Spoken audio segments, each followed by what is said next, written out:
Olá, combatentes do canal ARTE da Guerra. A revista Hello, warriors of the ARTE Da Guerra channel.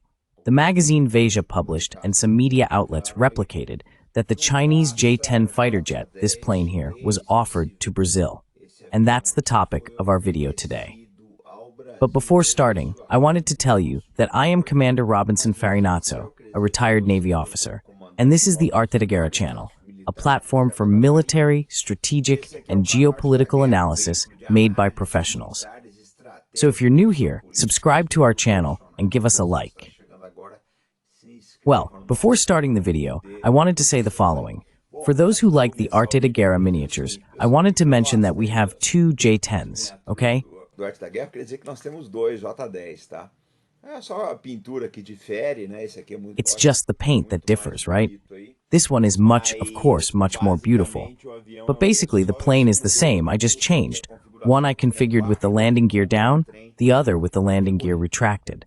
Let me tell you something. The Chinese J-10 fighter is a medium fighter, almost supersonic, about 1.8 Mach, has a very good combat radius, 550 kilometers, which is quite reasonable, and an operational range of about 1,800 kilometers.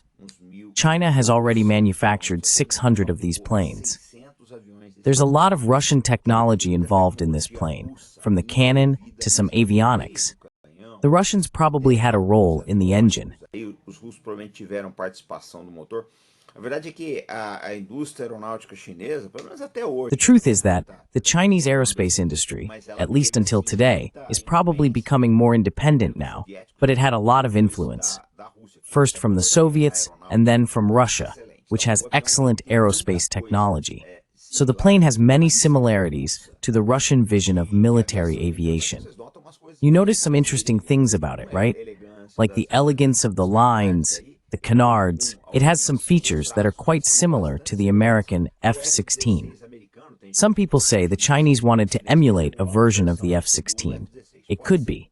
Pakistan bought it. Pakistan is one of the clients. Look, if you analyze Chinese military aviation, or civil aviation, or any other product, if you talk to those who mediate these products, they will tell you the following. Quem faz intermediação desses produtos, ele vai te dizer o seguinte: o chinês tem produto para todos os bolsos. The Chinese have products for all budgets. So if you want to spend less, they have a product. If you want to spend more, you have the option to buy a product with greater quality, versatility, etc.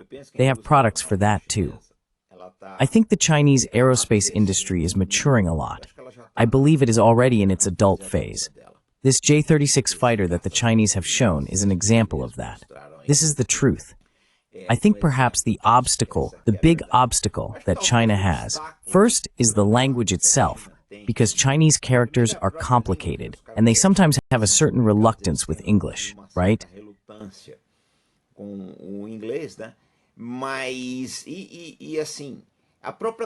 But like, the very fact that Chinese culture doesn't export its soft power is a very big mistake. If they put their soft power out there, made it available to the world, I believe they would have more success with their sales. But the fact is this.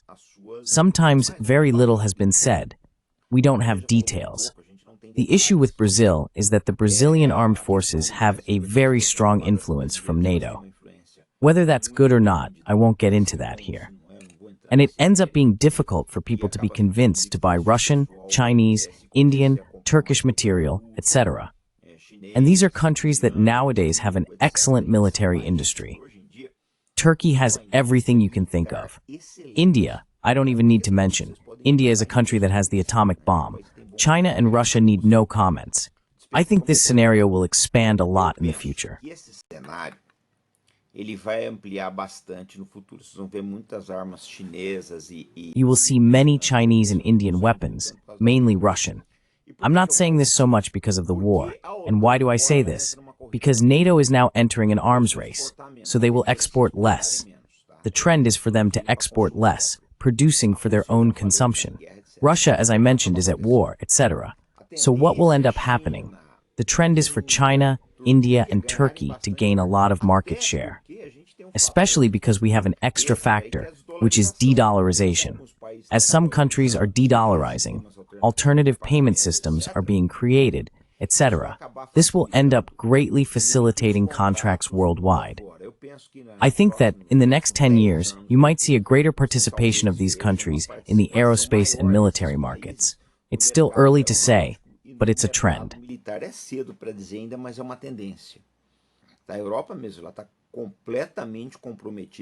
Europe itself is completely committed to the war in Ukraine, and I'm not sure there's much left to export. And so the trend in Europe is that they see the Russian threat everywhere. They're afraid of an invasion. So the trend is for Europe to rearm, and the military industry is committed in that sense. But I think Brazil should explore not only this case of the J-10, if there was indeed an offer, but also other Chinese products. Because what I said is that the market is very versatile. The Chinese usually have competitive prices, they probably have their own financing methods, and any logistical problems or language barriers can always be overcome. Brazil needs to look more at this market. Why do I say this? Because we have very tight military budgets in Brazil. Porque nós temos orçamentos militares muito enxutos no Brasil. Os orçamentos são bastante restritos por uma série de fatores que eu não vou. Budgets are quite restricted due to a number of factors that I won't go into detail about now. So I think that if we manage to buy planes at an affordable price, in a reasonable quantity, which allows us to ensure useful availability for our defense, we will be making a good deal indeed. I think Brazil is very dependent on the NATO industry, and if one day we have a problem with this country, like Argentina did, we won't have anywhere to turn. It's unlikely we'll have problems with China, because they're on the other side of the world, have Taiwan to worry about, and a number of other things. So, I think Brazil needs to look more favorably at these proposals here.